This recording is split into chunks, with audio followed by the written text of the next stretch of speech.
Hello students, मैं Uttam Kumar Nirala, maths faculty of Nirala Classes Private Limited Ranchi. ये function का 5वां लेक्चर है। चौथे लेक्चर में मैंने मॉडुलस फंक्शन को लेकर डील किया था और मॉडुलस फंक्शन का डेफिनेशन क्या होता है, मॉडुलस फंक्शन को कैसे ब्रेक करते हुए मैंने सिखाया था। आज के लेक्चर में मैं आपको मॉडुलस फंक्शन के प्रॉपर्टी के बारे में डील करूंगा और मॉडुलस फंक्शन के डोमेन और रेंज के बारे में डिस्कस करूंगा। तो चलिए आज का हम क्लास स्टार्ट करते हैं। आज का जो सबसे पहला पॉइंट है वो प्रॉपर्टी ऑफ मॉडुलस। ठीक है, तो पहला प्रॉपर्टी होता है कि मॉड एक्स ग्रेटर देन और इक्वल टू ए और a belongs to R plus. अगर मॉड एक्स ग्रेटर देन और इक्वल टू ए है और a belongs to R plus है, आर प्लस का मतलब आप लोगों को पता होगा पॉजिटिव रियल नंबर, तो x लेस देन और equal to minus a union x is greater than और इक्वल टू ए, हम ऐसा लिखते हैं। याद करके रखोगे students, mod x greater than और equal to a belongs to R plus, then x belongs to x is less than और equal to minus a union x is greater than और इक्वल टू ए। अब matter ये उठता है sir ये आया कैसे होगा, इसको आप प्रूफ कर सकते हैं? हाँ, we can proof. How is it possible? एक काम करो, आप स्क्वायरिंग बोथ साइड, तो मॉड एक्स का स्क्वायर ग्रेटर देन और equal to a square. Students have to remember that in the inequality आप दोनों साइड स्क्वायर तभी करेंगे जब दोनों साइड पॉजिटिव होगा। मॉड यहाँ पॉजिटिव है और a belongs to R plus है, मतलब इनइक्वालिटी के दोनों साइड पॉजिटिव है, इसलिए मैंने स्क्वायर किया। अब इस मॉड एक्स के स्क्वायर को हम एक्स स्क्वायर लिख सकते हैं, एक्स स्क्वायर ग्रेटर देन और इक्वल टू ए स्क्वायर। इस ए स्क्वायर को इधर लेके आ जाओ तो हो गया एक्स स्क्वायर माइनस ए स्क्वायर ग्रेटर देन और इक्वल टू 0। इसको तोड़ दो, ये हो गया एक्स प्लस ए इंटू एक्स माइनस ए ग्रेटर देन और इक्वल टू 0। जब तुम इस इनइक्वालिटी को सॉल्व करोगे ना तो आएगा ना माइनस इंफिनिटी से माइनस ए और यूनियन ए से लेके इंफिनिटी, ओपन ओपन क्लोज और क्लोज। तो माइनस इंफिनिटी से माइनस ए, इसका मतलब हुआ एक्स लेस देन और equal to minus a, union a से इंफिनिटी मतलब हुआ एक्स ग्रेटर देन और इक्वल टू ए। देख लीजिए मैंने प्रूफ किया।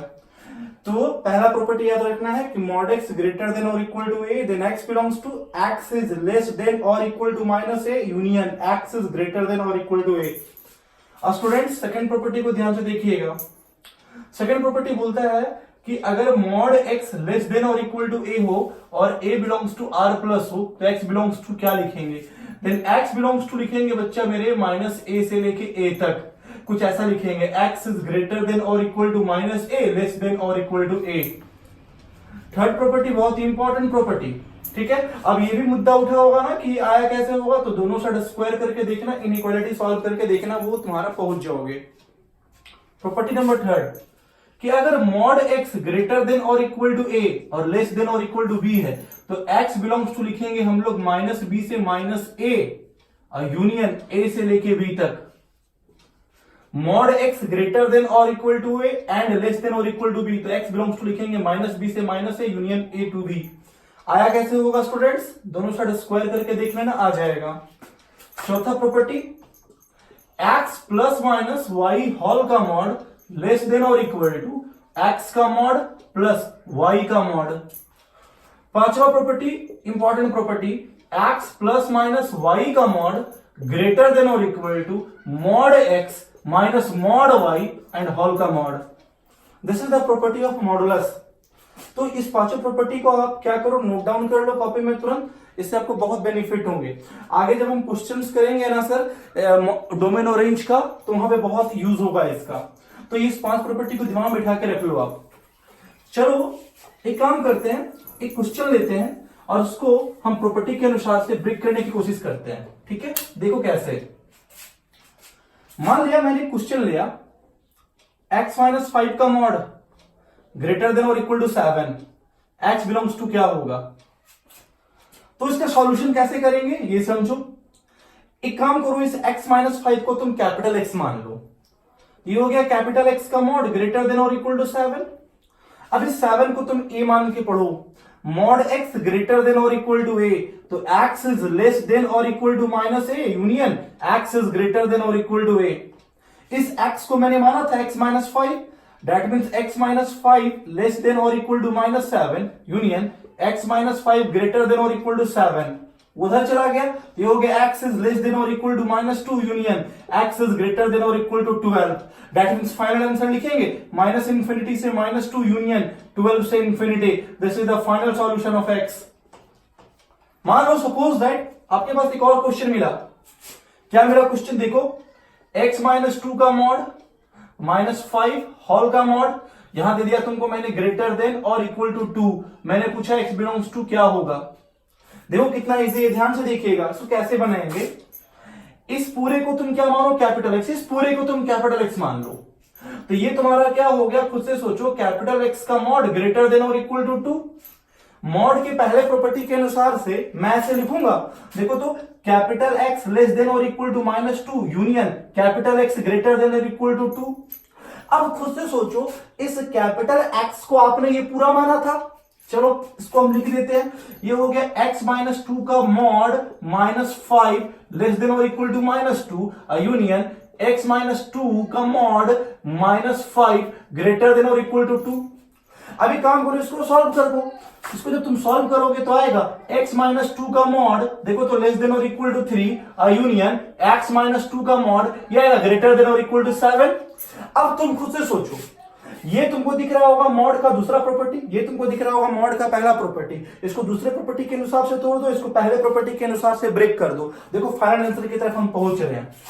इसको तुम क्या करो, दिमाग में इसको t मान लो, w मान लो, मान लिया मैंने t का मॉड लेस देन और इक्वल टू 3, तो अकॉर्डिंग टू सेकंड प्रॉपर्टी अगर t का मॉड लेस देन और इक्वल टू 3 तो सर t हो जाएगा तुम्हारा कहां से कहां तक बोलो, -3 से लेके 3 तक, और यूनियन यहां देखिएगा ध्यान, ठीक है। और ये हो गया x -2 का मॉड ग्रेटर देन और इक्वल टू 7। तो खुद से सोचो कि अगर x -2 का mod greater than equal to 7 तो मैं इसे लिखूंगा x -2 लेस देन और equal to -7 union x -2 greater than और इक्वल टू 7। अब इसको तुम सॉल्व कर लो, आ जाओ, बड़े आराम से देखना, हम सॉल्व करने जा रहे हैं, ध्यान से देखोगे, ये उधर गया, ये उधर गया, तो ये तुम्हारा हो गया x तुम्हारा हो गया -1 से लेके कहां तक बोलो तो 5 तक। चलो इसको सॉल्व करो, बीच में यूनियन दो, वो उधर चला गया, तो x less than equal to हो गया -5 यूनियन x ग्रेटर देन और इक्वल टू कितना हो गया 9। एक हो गया -1 से 5 तक, एक हो गया लेस देन और इक्वल टू -5, और एक हो गया ग्रेटर देन और इक्वल टू 9। थोड़ा खुद से फील करो, सबसे छोटा इंटरवल ये हो गया, तो इसको लिख देंगे -इंफिनिटी से -5 तक यूनियन -1 से लेके 5 तक, ध्यान से देखिएगा स्टूडेंट, यूनियन 9 से इंफिनिटी तक। This is the final solution of x। इस तरह से हम मॉड के इनइक्वालिटी को हम आराम से ब्रेक कर लेंगे। कोई कंफ्यूजन? चलिए अब हम एक काम करते हैं, कुछ ऐसे क्वेश्चंस लेते हैं जो डोमेन और रेंज पे बेस्ड हो, मॉडुलस फंक्शन से रिलेटेड, तो उसका डोमेन और रेंज हम कैसे फाइंड करेंगे, देखोगे, ध्यान से समझोगे। कहीं भी कोई डाउट होगा तो मैं लाइव क्लास दूंगा अगले क्लास में, उसमें आप डाउट क्लियर करोगे। आपके पास एक क्वेश्चन है कि find domain of function fx is equal to under root 1 minus mod x बटा मॉड x माइनस 2। स्टूडेंट्स याद करो इसको, ये रूट x का फॉर्म है, और रूट x का डोमेन निकालने का तरीका x इज ग्रेटर देन और इक्वल टू 0, अप्लाई कर दो, 1 माइनस मॉड x बटा mod x minus 2 greater than और इक्वल टू 0। तो ये हो गया mod x minus 1 upon mod x minus 2 less than और इक्वल टू 0। मॉड x की अगर तुम इनइक्वालिटी सॉल्व करोगे तो मॉड x तुम्हारा आएगा 1 से लेके 2 तक, 1 पे ओपन, 1 पे क्लोज और 2 पे ओपन। ध्यान से देखो स्टूडेंट्स, एक प्रॉपर्टी है, थर्ड नंबर प्रॉपर्टी की मॉड x ग्रेटर देन और इक्वल टू 1 और लेस देन 2। ये थर्ड प्रॉपर्टी है, मॉड x ग्रेटर देन और इक्वल टू a और लेस देन और इक्वल टू b। तो हम लोग x बिलोंग्स टू लिखते हैं -b से -a, मतलब -2 से -1 यूनियन a से b, मतलब 1 से लेके 2 तक, -2 पे ओपन, -1 पे तुम्हारा क्लोज, 1 पे तुम्हारा लगेगा क्लोज और 2 पे लगेगा open. This is the final domain of this function. देखिए इस फंक्शन का डोमेन हम बड़े आराम से निकाल लिए। सपोज दैट मैंने एक और क्वेश्चन दिया, आपके पास एक फंक्शन है fx is equal to root under x -2 का मॉड -5, बोला फाइंड डोमेन। सर क्यों नहीं बनाएंगे, खुद से बताइए, डोमेन निकाल लेंगे बड़े आराम से। रूट एक्स का फॉर्म है और रूट एक्स का डोमेन निकालने का तरीका x इज ग्रेटर देन और equal to 0, that means apply the condition x -2 का मॉड -5 ग्रेटर देन और equal to 0, that means x -2 का मॉड ग्रेटर देन और इक्वल टू 5। स्टूडेंट्स आपको दिख रहा होगा कि this is the first property of modulus, mod x greater than और इक्वल टू ए, तो मैं ऐसे लिखूं x minus two less than और equal to -5 union x minus two greater than और इक्वल टू 5, खत्म हो गया। उसको इधर ले जाएंगे x less than equal to -3 union x greater than और इक्वल टू 7। अगर इसको इंटरवल में लिखेंगे तो लिखेंगे माइनस इंफिनिटी से लेके -3 तक यूनियन 7 से लेके इंफिनिटी तक। This is the final domain of this function. देखिए सर, इस फंक्शन का डोमेन हम फाइंड कर लिए। तो इस तरह के क्वेश्चन अगर आएंगे तो आप लोग आराम से डील कर सकते हो। बस ये याद रखना है कि मॉड का प्रॉपर्टी मैंने जो बताया था आपको। ओके, चलिए अब मैटर ये उठता है कि अगर इसी तरह के फंक्शन का अगर मेरे को रेंज निकालने के लिए बोला जाए तो अपन रेंज कैसे फाइंड करेंगे। ठीक है, ध्यान से देखिएगा। मान लीजिए सपोज राइट आपके पास एक क्वेश्चन है f x is equal to, मान लो mod x plus 5 upon mod x plus 3। मुझे इस फंक्शन का रेंज निकालने के लिए बोला गया कि फाइंड रेंज। तो मैटर ये उठता है कि इस फंक्शन का आप रेंज कैसे निकालोगे, मैटर ये उठता है कि इस फंक्शन का आप रेंज कैसे फाइंड करोगे। तो इस फंक्शन का रेंज निकालने के लिए आपको हम दो मेथड सिखाते हैं। आइए पहले नॉर्मल मेथड की तरफ चलते हैं। स्टूडेंट्स ध्यान से देखिएगा, इस फंक्शन का आपको डोमेन दिख रहा होगा x belongs to all real number, साफ साफ क्लियर दिख रहा होगा। इस फंक्शन का domain x belongs to all real number, तो हम लोग डोमेन लिख देंगे x belongs to all real number. ठीक है, अब you have to find the range of this function. तो y is equal to this one is mod x plus 5 upon mod x plus 3। एक काम करो कि मॉड x प्लस 5 को denominator के अनुसार लिखना कोशिश करो। तो मैं ऐसे लिखूं mod x plus 3 plus 2 upon mod x plus 3। अब क्या करो, इसको सेपरेट करो। सेपरेट करोगे तो कट जाएगा 1 प्लस 2 अपॉन ये हो गया मॉड x प्लस 3। अब तुम जिसका रेंज जानते हो वहां से उसकी शुरुआत करो। तुम रेंज किसका जानते हो, मॉड x का। क्या आपको मैंने बताया था पिछले क्लास में कि मॉड क्या क्या आता है, मॉड हमेशा पॉजिटिव आता है और 0 आता है। दैट मीन्स मॉड x का रेंज हो गया तुम्हारा 0 से इंफिनिटी तक, और उसमें हम 3 ऐड कर रहे हैं, तो ये हो गया मॉड x प्लस 3, ये हो गया तुम्हारा 3 और ये हो गया इंफिनिटी। अब उसको हम रेसिप्रोकल कर रहे हैं। इनइक्वालिटी में जब रेसिप्रोकल करते हैं तो इनइक्वालिटी का साइन चेंज होता है। चलो रेसिप्रोकल करते हैं। 1 अपॉन मॉड x प्लस 3, बेटा ये हो जाएगा 0 और ये हो जाएगा 1/3। सर इनइक्वालिटी की साइन मैं चेंज कर चुका हूं, और 1 अपॉन इंफिनिटी 0 होगा सर, और 3 रेसिप्रोकल होके हो गया 1/3। अब मैं इसे 2 से मल्टीप्लाई किया तो ये हो गया 2 अपॉन मॉड x प्लस 3, ये हो गया 0 और ये तुम्हारा हो गया 2/3। और उस सब में मैं 1 ऐड कर रहा हूं, तो मैं 1 ऐड कर देता हूं। 1 plus 2 upon mod x plus 3, बेटा ये हो गया 1 और ये हो गया 5/3। मतलब सर इस फंक्शन का रेंज निकल के आ गया 1 से 5/3, 1 पे ओपन और 5/3 पे क्लोज। देख लो मैं इस फंक्शन का रेंज निकाल दिया सर। तो इस तरह से अगर आपके पास कोई प्रॉब्लम आता है तो हम रेंज भी बड़े इजी वे में फाइंड कर सकते हैं। चलिए एक काम करते हैं, इसी क्वेश्चन का मैं आपको एक और मेथड बना के दिखाता हूं। ठीक है, तुम खुद से समझो। सबसे पहली बात मैंने आपको क्या बताया था, क्या प्रीवियस क्लास के ही लेक्चर को याद करते रहो हमेशा। डोमेन का मतलब होता है इनपुट और रेंज का मतलब होता है आउटपुट। और मैंने आपको यहां पे ये बताया था कि x को इनपुट लेके चलते हैं और y को आउटपुट लेके चलते हैं। तो पहले एक काम करते हैं कि हम y is equal to mod x plus 5 बटा मॉड x प्लस 3 के हेल्प से हम मॉड x का फंक्शन y के टर्म में बना लेते हैं। तो क्रॉस मल्टीप्लाई करते हैं। Mod x into y plus 3y is equal to हो गया तुम्हारा मॉड x प्लस 5। अभी काम करो, मॉड x को इधर लेके आ जाओ, तो ये हो गया तुम्हारा, देखो तो ध्यान से, mod x into y minus mod x is equal to 5 minus 3y। यहां से मैंने मॉड x कॉमन ले लिया, ये हो गया y minus 1 is equal to 5 minus 3y। तो mod x is equal to हो गया आपका 5 माइनस 3y बटा y माइनस 1। दैन से देखो कि मैंने मॉड x का फंक्शन y के टर्म में बना लिया। अब तुम क्या जानते हो, तुम तो यही जानते हो ना सर कि mod is always positive and mod is 0। तो दैट मींस आप ये जानते हो कि मॉड x ग्रेटर देन और इक्वल टू 0। तो मॉड x की जगह पे अब ये सब्स्टिट्यूट कर दो कि 5 minus 3y upon y minus 1 greater than और इक्वल टू 0। अब एक काम करो, माइनस कॉमन लेके तुम इनइक्वालिटी का साइन चेंज कर दो। तो दैट मींस आपका आएगा 3y minus 5 upon y minus 1 less than और इक्वल टू 0। जब तुम y का इनइक्वालिटी सॉल्व करोगे तो y बिलोंग्स टू आएगा 1 से लेके 5/3 तक, 1 पे ओपन और 5/3 पे क्लोज। देख लो सर मैंने मेथड 2 से भी इस फंक्शन का रेंज निकाल दिया। तो इस तरह के फंक्शन का अगर रेंज आएगा तो आप आराम से डील कर सकते हो।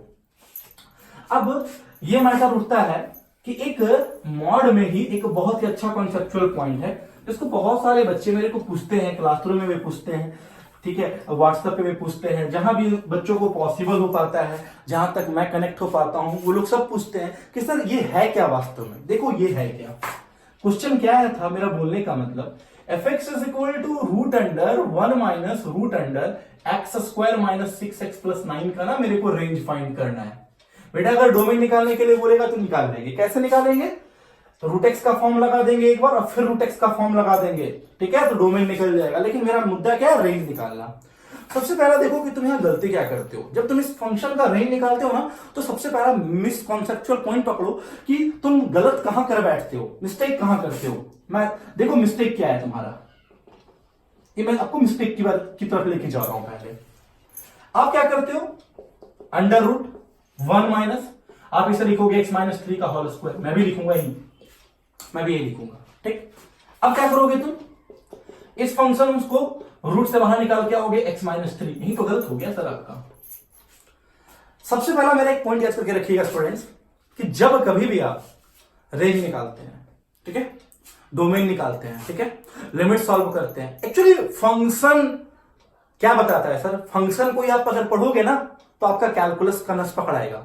तो पूरे कैलकुलस के पोर्शन में, फंक्शंस के पोर्शन में, जहां पे भी आप डोमेन, रेंज, लिमिट का चर्चा करोगे, indefinite integration, definite integration, definite integration में लिमिट्स यूज होगा आपका, तो उस वक्त रूट अंडर एक्स स्क्वायर को आप ना एक्स माइनस 3 सिंपल बाहर नहीं निकाल सकते हो। आप रूट अंडर एक्स स्क्वायर को आप मॉड एक्स लिखोगे। क्या आपको ये चीज पता है कि square root is always positive.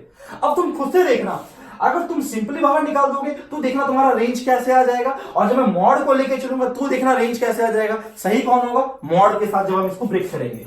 तो सबसे पहला बात मैंने क्या आपको बताया कि रूट अंडर एक्स स्क्वायर को हम मॉड एक्स लिखते हैं, तो इसको बेटा क्या लिखेंगे बताओ, एक्स माइनस 3 का मॉड लिखेंगे सर, ऐसे लिखेंगे सर। अब मेरे को इसका रेंज चाहिए मेरे को, तो चलो रेंज इसका निकालते हैं। तुम रेंज की शुरुआत वहीं से करोगे ना जिसका तुम रेंज जानते हो। तुम इसके बारे में क्या जानते हो, ये ऑलवेज पॉजिटिव और जीरो, तो इसके बारे में तुम लिखोगे तुम 0 से लेके इंफिनिटी तक, उसको तुम माइनस से मल्टीप्लाई कर रहे हो। जैसे तुम माइनस से मल्टीप्लाई करोगे सर, तुम खुद से सोचो, अगर तुम माइनस से मल्टीप्लाई करोगे तो इनइक्वालिटी का साइन बदलेगा कि नहीं बदलेगा, सर बदल जाएगा सर, इनइक्वालिटी की साइन चेंज हो गई सर। अब उसमें मैं 1 ऐड कर दे रहा हूं सर, आ जाओ सर, मैं उसमें 1 ऐड कर रहा हूं सर, ध्यान से देखना सर, ये तो वही रह गया सर, ये तो 1 हो गया। अब मैं उसका स्क्वायर रूट ले रहा हूं, ये एक बहुत बड़ा मुद्दा होगा, ध्यान से देखिएगा। मैं उसका स्क्वायर रूट ले रहा हूं, 1 माइनस एक्स माइनस 3 का मॉड, ये हो गया रूट अंडर माइनस इंफिनिटी, और ये हो गया रूट अंडर 1। अब तुम खुद से सोचो, रूट के अंदर नेगेटिव कभी एग्जिस्ट करेगा ही नहीं, क्योंकि मैंने आपको एक पॉइंट बताया था, square root is always positive, square root कभी पॉजिटिव होता नहीं और जीरो होता है सर। तो इस फंक्शन का सबसे छोटा वैल्यू जीरो होगा, that means root under 1 minus x minus 3 का मॉड का सबसे स्मॉलेस्ट वैल्यू 0 और मैक्सिमम वैल्यू 1, दैट मींस इस फंक्शन का रेंज बोलो कहां से कहां तक होगा सर, 0 से लेकर 1 तक होगा, याद रखना है। तो ये कॉन्सेप्चुअल पॉइंट था आपका कि जब आप डोमेन निकालते हो, रेंज निकालते हो, लिमिट सॉल्व करते हो, डेफिनेट इंटीग्रेशन जब डील करोगे ना, तो square root is always positive, उस वक्त रूट अंडर एक्स स्क्वायर को आप मॉड एक्स बाहर निकाल के लाओगे। क्लियर, ये था मॉडुलस फंक्शन के बारे में सर। चलिए आगे बढ़ते हैं। तो हम लोग अभी तक सम इंपॉर्टेंट रियल फंक्शंस में पॉलिनोमियल फंक्शंस के बारे में पढ़ लिए, मॉडुलस फंक्शंस के बारे में पढ़ लिए। अब चलते हैं तीसरा पॉइंट, थोड़ा सा पॉइंट है एक्सपोनेंशियल फंक्शन, एक्सपोनेंशियल फंक्शन, ठीक है। Someone asked the question, what is exponential function? Y is equal to a का power x, where a is constant and x is variable. Constant का पावर वेरिएबल के form को ये ना exponential function बोलते हैं, लेकिन एक condition, a greater than 0, a greater than 0, a not equal to 1, याद रखना है सर आपको। Someone asked the question, what is exponential function? Y is equal to a का पावर x, कांस्टेंट का पावर वेरिएबल, कोई भी फॉर्म दिखाई दे तो उसको हम एक्सपोनेंशियल फंक्शन बोलेंगे, where a is greater than 0 but a not equal to 1। अब मैटर ये उठता है कि इसका ग्राफ कैसा होता है, ठीक है, और तुमको ग्राफ हम इसका बना के दिखाते हैं। ये ग्राफ होता है एक्सपोनेंशियल फंक्शन का, ठीक है, ध्यान से सुनिएगा बेटा, ध्यान से, ठीक है। बट ये ग्राफ कब होता है, साफ साफ आपको दिख रहा होगा कि ये मोनोटोनिकली इंक्रीजिंग फंक्शन है, ठीक है सर। मोनोटोनिकली इंक्रीजिंग और मोनोटोनिकली डिक्रीजिंग के बारे में सर हम जाके कैलकुलस में एक टॉपिक पढ़ेंगे, मोनोटोनिसिटी, वहां डिस्कस करेंगे, बट फिर भी आपको समझ में आ रहा होगा ये मोनोटोनिकली इंक्रीजिंग फंक्शन है, ठीक है। तुम खुद से सोचो ना, अगर, और ये मोनोटोनिकली इंक्रीजिंग फंक्शन तब होगा सर, याद रखना, जब a का वैल्यू 1 से बड़ा होगा, एकदम याद रखना, कभी भूलना नहीं है। और लेकिन अगर वही ए का वैल्यू अगर 0 से बड़ा और 1 से छोटा हो जाएगा ना, तो ये एक्सपोनेंशियल का ग्राफ कुछ ऐसा बनेगा और ये होगा मोनोटोनिकली डिक्रीजिंग। मैं लिख के दिखाता हूं सर, ये है आपका मोनोटोनिकली इंक्रीजिंग, ठीक है, और ये आपका है मोनोटोनिकली डिक्रीजिंग फंक्शन। याद रखना, ये मोनोटोनिकली इंक्रीजिंग फंक्शन तब होगा जब ए का वैल्यू 1 से बड़ा होगा, और मोनोटोनिकली डिक्रीजिंग फंक्शन कब होगा जब ए का वैल्यू 0 से 1 के बीच में होगा।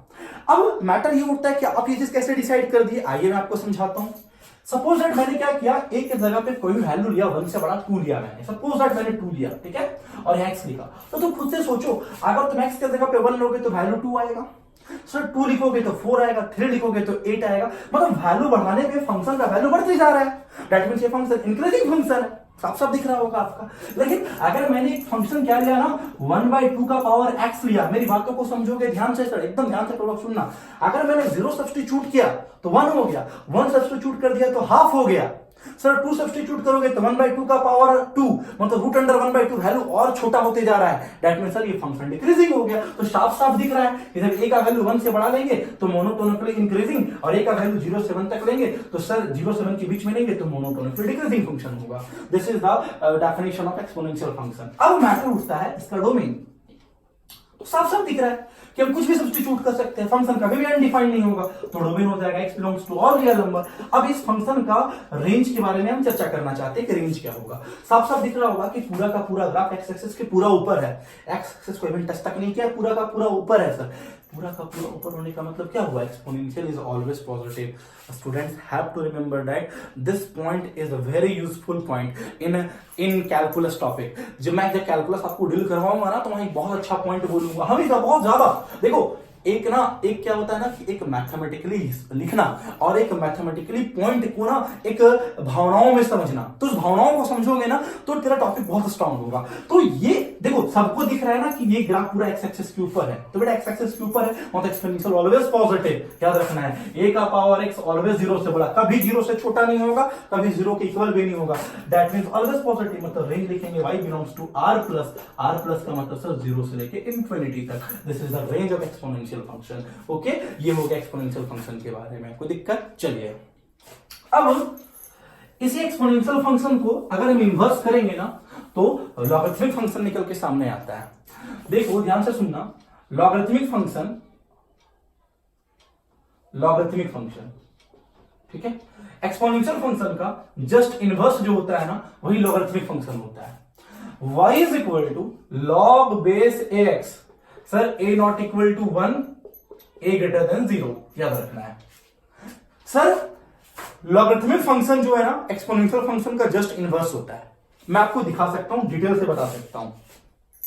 क्या करो तुम, अभी मैंने ग्राफ बनाया एक्सपोनेंशियल का, ठीक है, मैं ग्राफ बना रहा हूं लॉगरिथमिक का, ध्यान से सुनिएगा। ये लॉगरिथमिक का ग्राफ है, मैं डील करूंगा अभी, और ये लॉगरिथमिक का जो ग्राफ है वो ना मोनोटोनिकली इंक्रीजिंग है। ये तब ग्राफ बना हुआ है ना जब a ग्रेटर देन 1 है।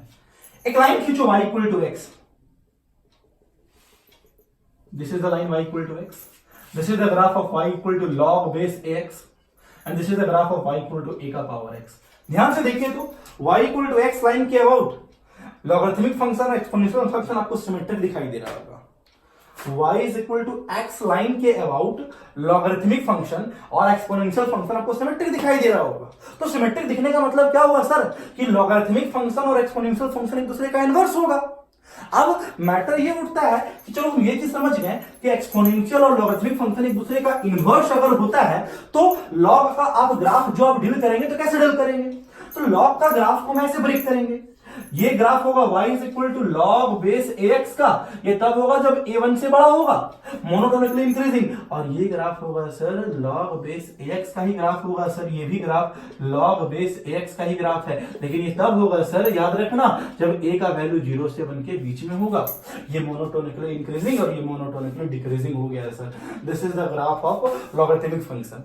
अभी तुम कुछ देर पहले क्या सीखे कि लॉगरिथमिक फंक्शन और एक्सपोनेंशियल फंक्शन एक दूसरे का इनवर्स होता है। तो अगर इनवर्स होता है तो खुद से सोचो एक्सपोनेंशियल का जो डोमेन होगा वो लॉगरिथमिक का रेंज हो जाएगा और एक्सपोनेंशियल का जो रेंज हो जाएगा वो लॉगरिथमिक का डोमेन हो जाएगा। दैट मींस अगर मैं इसका डोमेन बोलूं तो x belongs to r plus, मतलब x ग्रेटर देन 0, और अगर मैं इस फंक्शन का रेंज की बात करूं तो हो जाएगा y belongs to all real number, y belongs to all, साफ साफ दिख रहा है भी है सर, ऑल रियल नंबर।